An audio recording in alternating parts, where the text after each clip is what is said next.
Yes, yes, yes, yes. Okay. Now put me back on the back with the video. Okay. And then hit play again so we can see if if Alan can hear it. Okay, this is Can you hear it, Alan? PSA, Yep. and we're Okay. oh, Okay. good. Pause it. Put it back at the beginning. Okay. So let's see. So if I do, okay. Okay. I think I got it from here.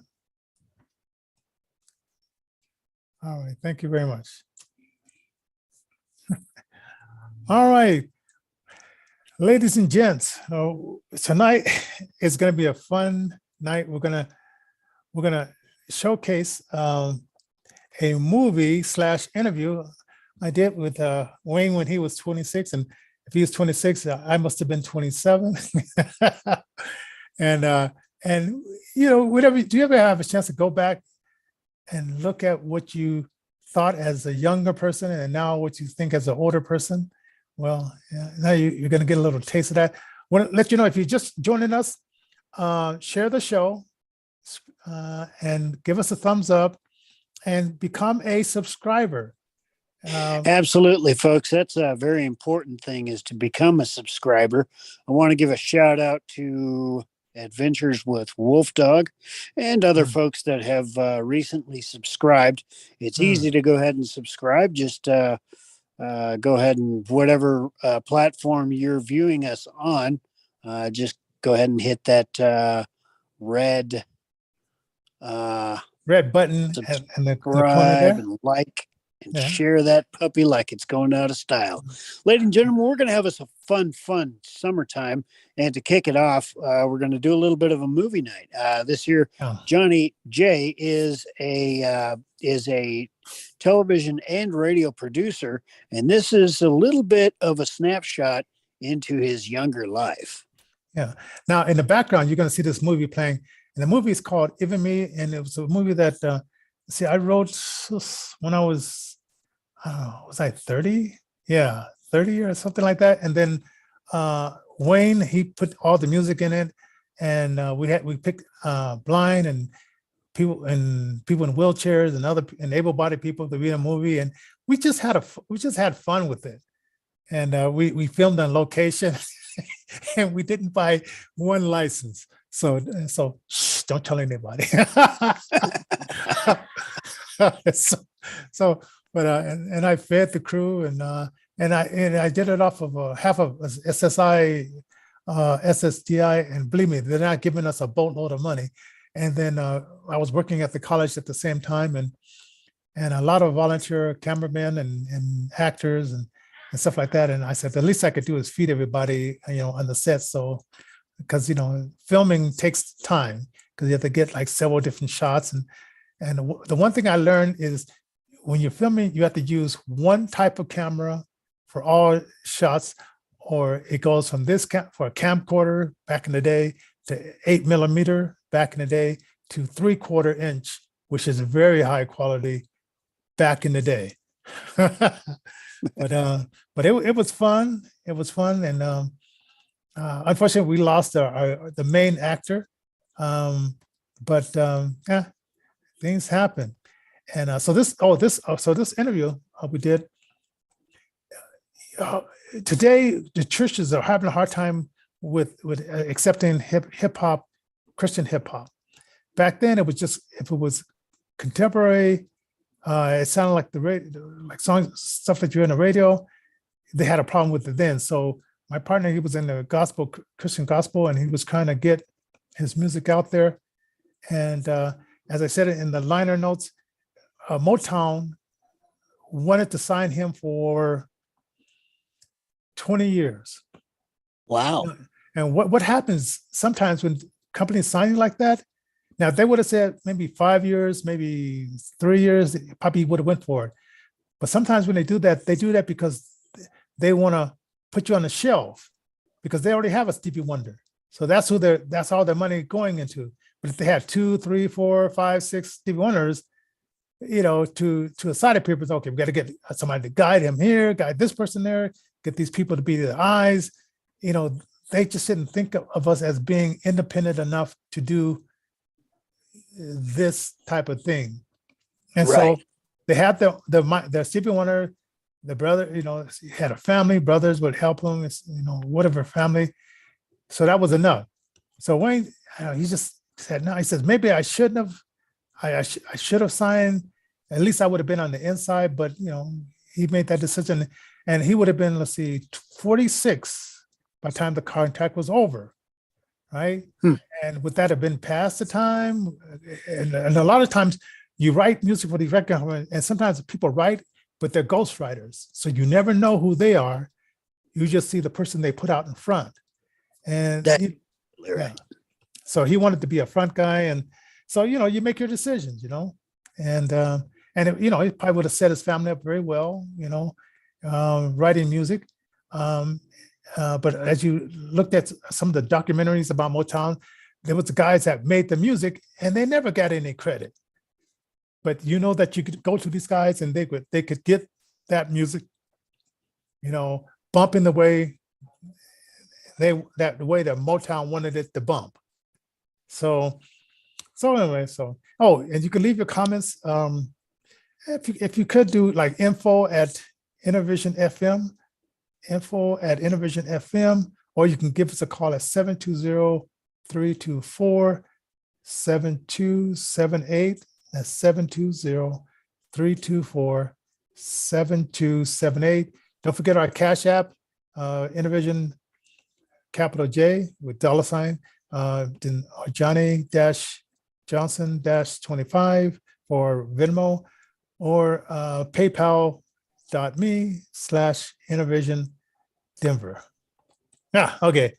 Do you have anything you wanted to add to that, or should we? That's actually a pretty big mouthful. I think you pretty much covered all the bases pretty well. Let's hear a little bit from the younger Johnny J and what his viewpoints were. And we'll be back right after this. It's 29 minutes. Okay. All right. Okay, this is DSA, and we're over at the house of G-Tone. So we have a lot of live noise, as it were, in the background. But I think it's going to make it for an interesting interview. And G-Tone is a musician of 20 years. And this is a feature that I am calling my artist profile on gospel and otherwise musicians in general. And the first question I'd like to ask you, G-Tone, is where are you from, and how did you get from point A to point B as far as like getting from where you started out to where you are now? Okay, Johnny, I'm from Denver, Colorado, where I was born, and I lived there for 18 years of my life. I'm at this point 26 years of age. I came to Los Angeles seeking the music world, or per se the dream world, as everybody does when they come out here for acting and whatnot. I find this to be a lucrative point for musicians and for getting things done musically. So I came here in 1980, and I've been back to Denver once for a stay of 6 months, and I couldn't stay away and came back. Okay, what kind of music are you mostly into, or are you a variety artist, or one style of music? I'm a variety artist. I prefer to consider myself as an artist. I do play gospel, rock, R&B, or blues, whatever I play it, country. But the reason for this is I consider myself an artist, and as an artist, I believe that you should be able to play and do all sorts of music. Music is a feeling to me, and it's from the soul. Mm-hmm. What kind of okay, like the songs that you've written so far? I mean, how many songs have you wrote so far? Boy, tons, hundreds maybe. All are some are good, some are not. As it were. When I write, I try to write from the standpoint of entertaining and message. Uh, I try to get something said in the song, or something to make you smile in the song, because there's enough pain in the world already. So that's what I'm after. Okay, and also I want to let our audience know that during the show we also are going to listen to some of Gito music, and I think we want to start out with this one song, just like Jesus. And how did you come up with this song? This song was a friend of mine who helped me, who was very instrumental in getting this tape going, is Willie Barnes. He's a songwriter. And the way we worked it out, I met him one day and he says, you know, I got these words and I want to do something with these words. So I said, yeah, let me check them out. So I checked them out, and it was like a poem. So what I did is I got together and worked on the keyboard and the drum machine and just kept playing with it and playing with it. And I got an image in my mind of ladies in the background, like a choir, so to speak. And it moved me. This song really moved me. It was like a message, and I got an idea of going about and handing people flowers and doing good things for people. And that's the way the song came up. It kind of has like a walking beat or a moving beat Hmm. to it. You know what I mean? And that's the way I came up with it. Well, we should give a listen to this particular song called "Just Like Jesus." You're listening to DSA Cablecasting for Southern California.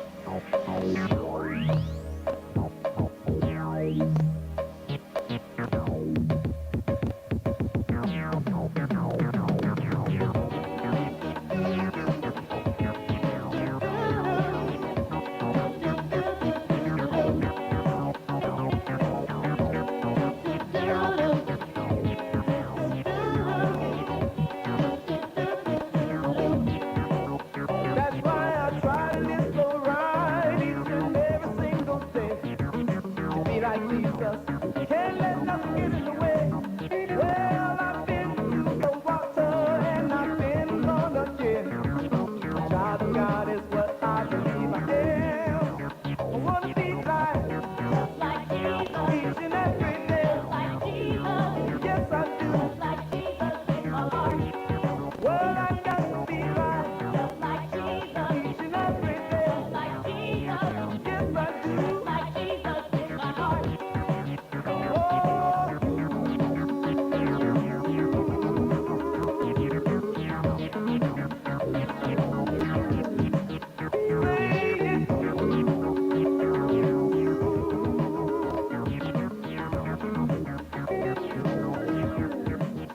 Said a long time ago, Jesus said to John the Baptist, he was the only man like me.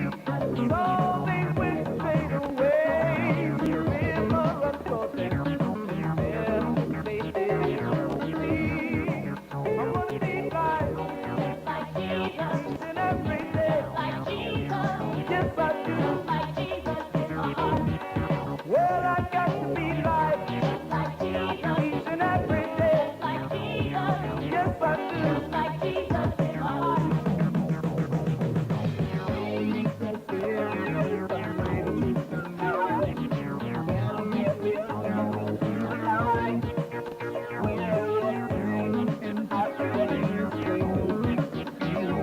That's why I want to be Jesus, please.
you're listening to DSA, Cable Casting for Southern California.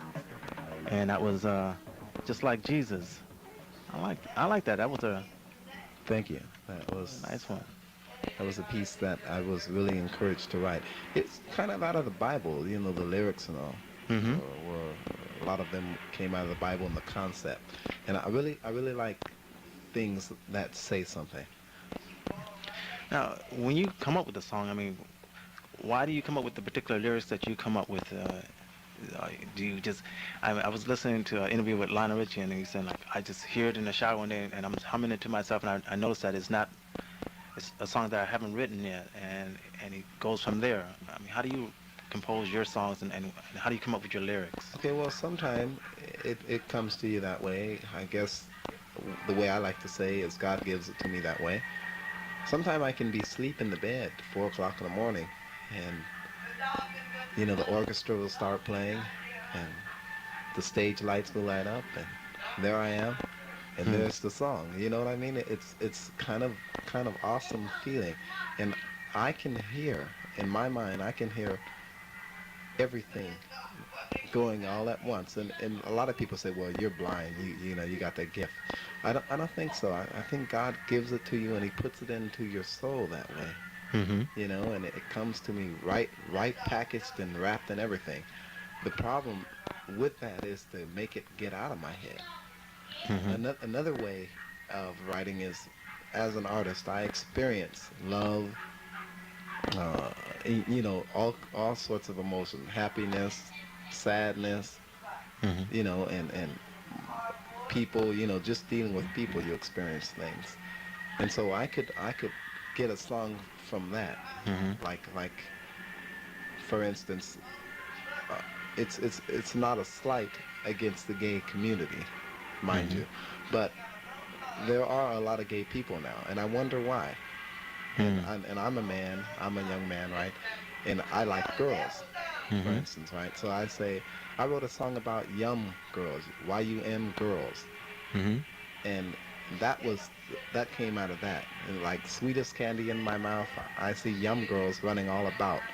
Mm-hmm. That was interesting. That is a statement saying that I like women because I in the artist world there's a lot of guessing. Hey, I wonder if is he a gay person or is he per se a non-gay person. I don't like to use the phrase straight. Mm-hmm. It doesn't apply to me. Hmm. And like it's to say gay people are crooked. I really shy away from that argument. Hmm. I notice in Christian contemporary music that is played nowadays, there's a lot of songs that are like heavy metal oriented, dance oriented music, but the lyrics have a really positive meaning. And I notice hear a lot from the uh, the uh, the I guess old fashioned churches. Um, that they think that you're straddling the fence if you're playing like this kind of music, but putting like positive lyrics in it. They just refuse to think that the people that don't come to church will come to church any other way but the way that they think that they're going to come to church or get in the fellowship of a body of believers. And I was wondering, what is your feelings concerning like the kind of music that you play and who you want to focus it to? That's really a tough one because okay, I have a tune called "Rocking in Jesus." Okay, and the lyrics to that are people keep asking me, where is my God? Say he lives inside of me, right here in my heart. Gonna sing his praises. That's what I aim to do. Gonna let him know I love him, Jesus. It's you. Now, I don't. That says a lot about the the gospel that I do sing and that other artists do sing. I I have a feeling that it's the change of times. You know what I mean? Mm-hmm. And like in the 30s, there was an artist who was coming up with gospel music that sounded kind of like blues, and they were hedging against that also, but they accepted it. So I think it's going to be accepted. It's just new at this time. Another problem that I see in that is that I do sing love songs. I do sing dance songs, entertainment songs. I believe that the God wanted you to enjoy yourself, right? Just praise him when you do. So that's another thing. We can dance and we can have fun and we can sing and party and everything else. We don't need to be drunk when you leave, or high, or corrupt or anything. It's entertainment. It entertains you, gives you something to do, keeps people's minds from being idle. Do you understand? So, Yeah. so that's why I sing the type of music I sing. And also, I can't say that I don't experience any other feeling. So a song comes to me, it's because I felt something. If it's a song about dancing, I felt like I wanted to move, you know. If it's a song about God, then I was thinking about God. If it's a song about love, maybe I had a problem in my love life, I wrote about it. Hmm. So that's why I write the way I write, and I don't agree with it being straddled the fence. I think it depends on where your heart is and who you believe in. Like I don't have an inverted cross. You know what I mean? Hmm. So it depends on where your head is at and who you believe in and who you serve. Yeah. So I don't consider that serving the devil, because I sing other type of music.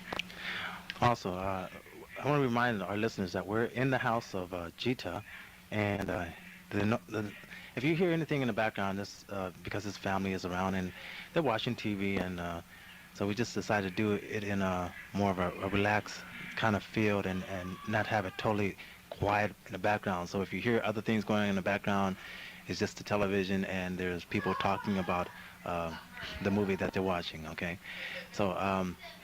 So I think we should probably listen to another song of yours.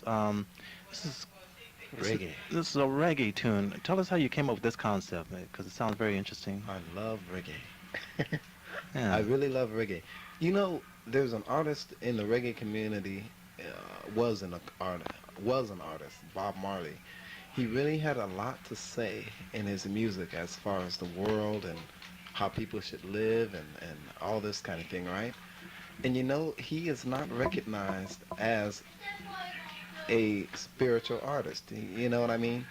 When you say Bob Marley, people automatically think of, oh, he was that long-haired dude, who sang that ghetto music or whatever. Hmm. They really don't give him a positive reign, except the people who know his music and love his music, and other artists. Not to say that Bob Marley is the only. Hmm. There's Freddie McGregor and whole tons of people. And so I like reggae music. Reggae music has a definite soulful beat, a soulful sound, and it kind of makes you swing. Hmm. And so that's why I did the song, because it says something about the world, and it is reggae. Okay, let's listen to this next song by Jita.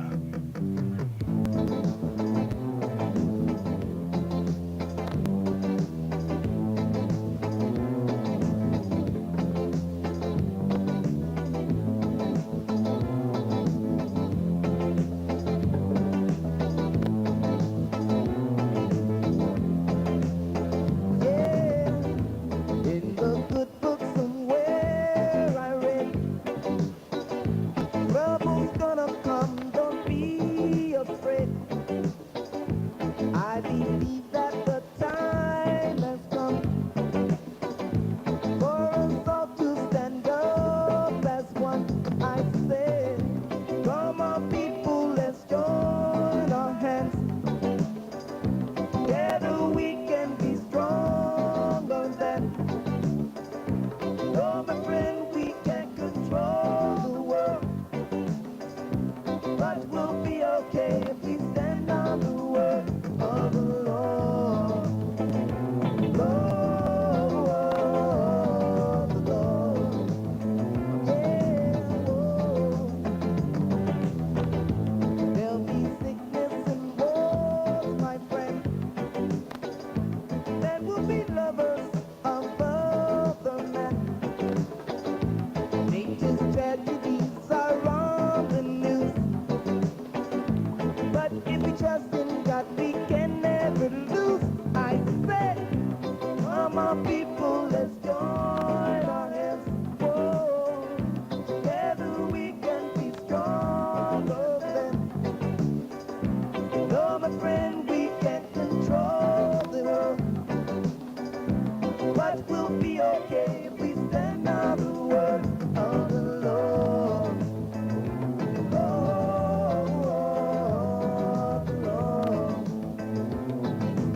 what will be okay if we stand on the word of the Lord.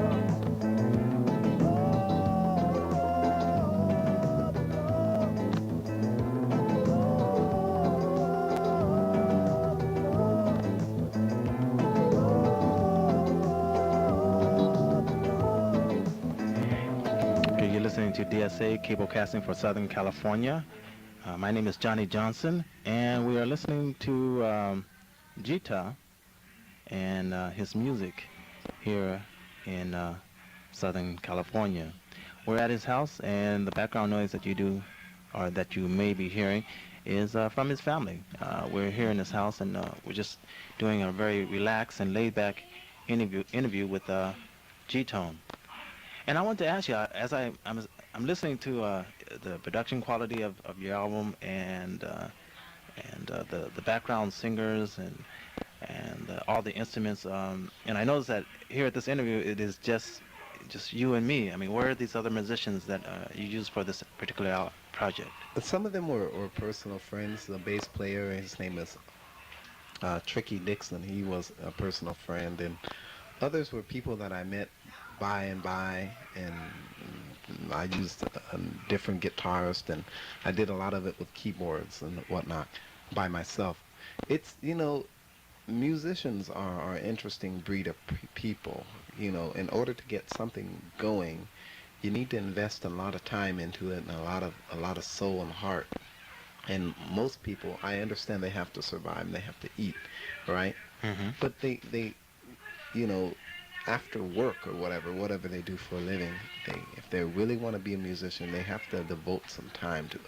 Mm-hmm. And people are not willing to do that. If they can't get paid, then they're not interested. All right. Mm-hmm. And a lot of these people were friends, and they did not get paid. A few people did, and a few people didn't. And the true musicians, you know, helped out, and I was very blessed that they did help out. But it's a very difficult thing to keep a group together and keep the spirit going and really do something. Mm-hmm. It's something I heard you mention to me at one time. You called it You're a visionary, visionary. and Right. there are other people that they can't see what you envision as a long-term goal that is going to be very successful. So they only see the short-term goals, and if it doesn't, Right. they can't see the long-term things. As you can see, you know that you have what it takes to get there. But if the other people can't see that vision, they don't tend to want to stick with you. Yeah, not enough visionaries. That's a term I like. Mm-hmm. So And that's the problem. I was also wondering, concerning, okay, this is an excellent album. It's produced well, and I haven't heard much airplay of it. I've heard it on some of the gospel stations on Sunday mornings, but I haven't heard very much airplay of this particular album. Why do you feel that's so? Two problems: distribution and promotion is what I have right now. Looking for visionary people, as per se, who are very interested in promoting this. I run into a lot of people who say they can, but they really can't. I guess it's kind of an ego trip to say that you can and will, and they really don't have anything going for themselves. So, and it's very difficult for me to get out, being a handicapped person. I am blind, by the way, to get out and meet with these executives and whatever and say, okay, here I am, put my cards on the table. So Mm-hmm. so the people that I have going in the forefront of myself are not pushing hard to get this going. Mm-hmm. Another problem with it is the music business is such an enclosed group of people. It's like they're stuffy and they don't really let anybody in. So what I do need and would be blessed if someone could come to me who was a promoter and who could get this going. I'm not much of a businessman. I know the music, but the business side of it I'm lacking in. And Mm-hmm. that's the downfall of a lot of musicians today. Okay. And if one wanted to get a hold of you, how would they do that? They could phone me at Willie Barnes 638-9402 or at my home 213-537-3568. Could you give that number again? Willie Barnes 638 9402, or my home, 213-537-3568. And is Willie Barnes also 213 area code? Yes, he's 213. Okay. And also, you're listening to DSA Cablecasting for Southern California. Our number here is area code 818-796-1029. That's 818-796-1029. And you can also reach G-Tone just by calling the station and getting in touch with me, Johnny Johnson, and I will convey the messages. Okay. So as we were talking, the problem is meeting these people And getting them going. I just don't have I can't get in my car and drive myself to the clubs or to the places to play and sit around for hours and hours. I have to have a friend who's willing to invest this time to go with me, and I just don't have that outlet right now. And I'm looking for it, but a lot of people really don't want to put the time into that kind of thing. So, and it's very difficult to go on the bus at night to get to these clubs and places. And then when I get there, they say, well, where are your musicians? So it's like catch 22. I pretty much am going to have to get lucky in order to get this going. And hopefully I could get some sort of, if I could get enough, it's like this. If I can get the places to play, then the musicians are interested. But I can't get the places to play without the interested musicians. You understand? yeah, yeah. So, and then if I had a person who could promote me and say, okay, we're going to really promote you and we're going to go for you. I got a car. I'm going to take you around these places and we'll sit for 10 hours if necessary. Then I could really do that. Okay, so A bit of a snapshot of me, Johnny J was working on here. music for a long time before it was even like made available to the general public, and now this is a certain feel about your music. Yes, definitely. A driving force, and it's like your strong will. So it's almost like the music has to make it sooner. Or Sooner later. than later. Yeah, sooner or later. Hopefully sooner than later, right? So we're gonna get into the last particular piece. Is there anything closing that you wanted to say to the audience? This song says a lot. If people had enough love and could share enough, then we could all have something in this world. There's enough in this world to go around for everybody to be prosperous. You know that? Yeah. If one man has millions of dollars to himself, 10, 20,000, $1 million, that's an awesome figure, I know, but it's honest. They have this to themselves. So there's enough riches in this world to go around, enough space for everybody, everything. If people could just love like Jesus, then we could go and prosper in this world. Okay. You have been listening to DSA. We've been interviewing Gita, and I'd like to thank you for being in the studio with us. Thank you very much. In your household with us. Thank you, Johnny. Okay. And that was pretty much it.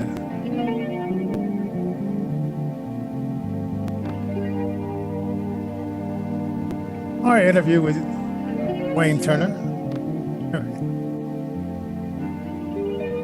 That's very fascinating. Thank you for the glimpse into your younger life. Yeah. Yeah, that was just interesting, just sitting back and listening to that. Oh, by the way, Adventures says thank you for so hopefully you got that text from me. Yeah, I did. I saw Yeah. that. I wasn't able to open it up. I had a bunch of other stuff going here, but yeah, I did see that come in. Yeah, so Adventures of Wolf, she's watching, and as well as other people that are watching, and so we'd like to thank you for that. And you know what I'm going to do? I was going to show the movie that's in the background, but if you email me at IntervisionFM.com. Next week, we show that movie, all right? And I'll tell you more about it, why I'm going to do it that way, Alan, a little bit later. But yeah, Ladies and gentlemen, February 24th, we're going to be Yes. sitting down at the Roxy, and that's Mm-hmm. on on Walton Street, in the midst of, almost like in Five Points, I think. Five Points part it's of in the midst of downtown Denver downtown, there, yeah. right in that area. It's Yeah. kind of close to South Denver area, not super close, but it's right there. And light rail Join us goes down there at the Roxy, February 24th. You can find more information by visiting the website at intervisionfm.com. And intervisionrecords.org and myafton.com/streamland music. That's MUZIK. So those are places you can find it. Yes. And tickets are selling really well. They're really selling awesome. well. I went inside and said, whoa, where did all those people come from? And yeah, we were going to run a commercial on several Comcast stations, but because of the lack of employees or things going on, they wouldn't be able to get the commercial together until the 22nd. Oh, wow. And I wanted to run it run a little longer. Yeah. Yeah. So he says, hey, if I could do the voiceover and put the pictures together, that will save us a lot of money. So since I've been into this editing stuff, and the people right here, the reason that you're seeing pictures behind that interview is because with Ira, this new invention of people getting paid, somebody said, hey, let's pay people to help blind people. Absolutely right. So with the been modern, a game changer. Yeah, exactly. With the miracle of modern technology, this IRA service, I can't remember what the acronym stands for, but it's a visual aid that you call into, and you can use your iPhone or your computer to do a number of different types of things with somebody who can jack into your computer or jack into your phone camera and help you to work stuff out. Yeah. Now there's something also called Be My Eyes, but they're less technical. It's like if you're cooking something, they'll look at this. I mean, Ira does that too, but this other one does a similar thing. And so it's like, man, if we would have had this growing up, I mean, we had friends, but like he would say, like he wish he could find someone to drive him to the club and just spend 5 or 10 hours, and are you going to get that, Natalia? Oh, only one ring. Okay. He says that, it would help them quite a bit. And, I was doing my thing. One time I went out to the station, locked up all the doors, went to the bus, and I missed my bus. And it was a foggy night. So I had to come back to the station. The doors are locked. So I had to sleep on the floor in the bathroom until the next day. So, when the buses stopped, either, and lucky I never had to sleep on a bus bench or hard cement ground. Well, that bathroom floor was kind of hard and cementy, but but at least I didn't have to fear about anybody sneaking up on me because I just locked the bathroom door and there it is.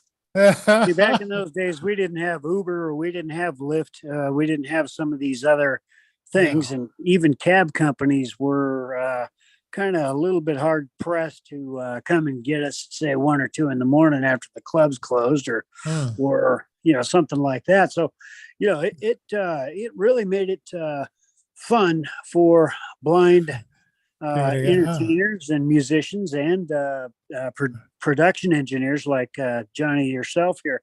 Yeah. But we make it through. I think the main thing is to stay committed, never give up, and really just keep pushing through it, because sooner or later something's going to break. I got one story I got to tell. I just moved from Denver to California. This is one of my naive stories, and so Wayne and I went up to the other blind guy house we had a little get together and stuff like that. And so there were girls there and stuff like that. and one seemed like they were interested in whatever. And so Wayne and his girlfriend had a ride to go back to his place. And I said, I couldn't make up my mind. I said, should I stay here where this blind guy, he probably can tell me where to go, how to get back to where I was going to go, whatever, in the morning, or should I get my ride with my friend? And I was so naive. I said, well, let me get this ride. And I'm thinking like, oh, my mother's not waiting at the door saying, you better be here at this. and I went back and when I looked back and I said, I could have stayed over there.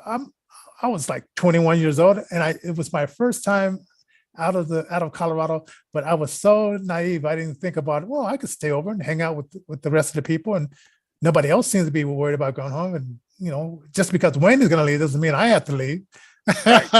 But those days of naivety, but maybe it kept me safe in many ways.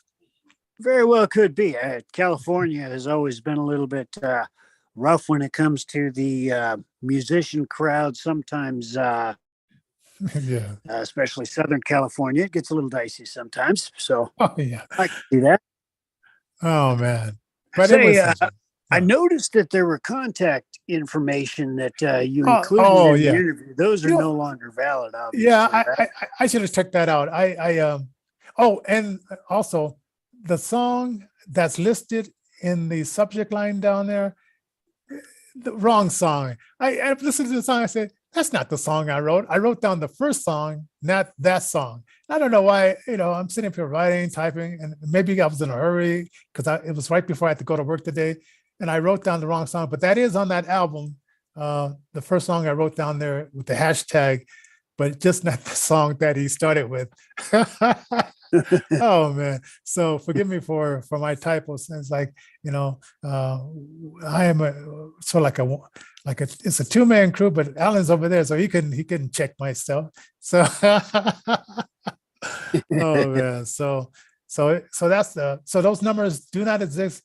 I thought about, what if I called him and see who would pick up the phone, but it wouldn't be Wayne, because Wayne is now lives on the first floor where I'm living now. And that Tricky Dixon, that guy they was talking about, who knows if he's even alive anymore. Oh my. They had a band called the Handicappers, and the big part of the band was they had this one guy that he could play a guitar and he could do a back roll on the floor. He could do backflips and back rolls, and he could play. And he's probably been doing that ever since he was a kid.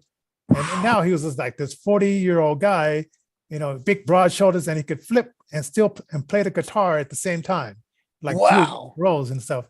And they had a blind bongo player. And so this group said one night they were packing the stuff in the van, and so some guys decided they wanted to rob them. So the van takes off, and the guys are shooting at the van. And so the guys opened up the back of the van and they started shooting back. And I said, man, do you wonder if like any bullets like zoom, because you're blind, the bongo players, right? They're not gonna see, bullets flying, See two good targets. And so it was pretty interesting being a musician. And I bet that even happened to sighted groups where, they see that $1,000 worth of equipment, they could steal it, pawn it, make some money. Well, I will tell you, we were playing in a warehouse. We were renting a warehouse down in 5 Points. And this is, downtown Denver area. And boy, we'd get out there in between 1:30 and 2 a.m. sometimes. And we almost got ourselves robbed as well. No man. The cool thing about that being is the bass player is a pretty big guy. So he just grabbed two of the would-be robbers' heads and just kind of thumped them both together, and down they went. Yeah, I do like and then the other three left, ran right away. Boy, it was quite fun, man. Oh man. Well, so ladies and gentlemen, I mean, so we've had some adventures as blind people that man, tell me. So do the thumbs up, share the show. Adventures with Will, thank you for joining us. Invite friends, subscribe, and because we want to get past the 36 subscribers we have now. the person I've been working with, Samantha, she says, Johnny, she's tempted me. She says, do you want to have more subscribers? So who knows? I'm going to talk to her and see how she can work with it. But anyway, but that's it for tonight. I mean, we'll I guess see you next week. Hopefully, between now and folks, then. have yourselves a good long weekend. Don't forget to join us down at the Roxy on February 24th. There's going to be a couple of cool bands out there. So, yeah, come on down. Yeah, definitely.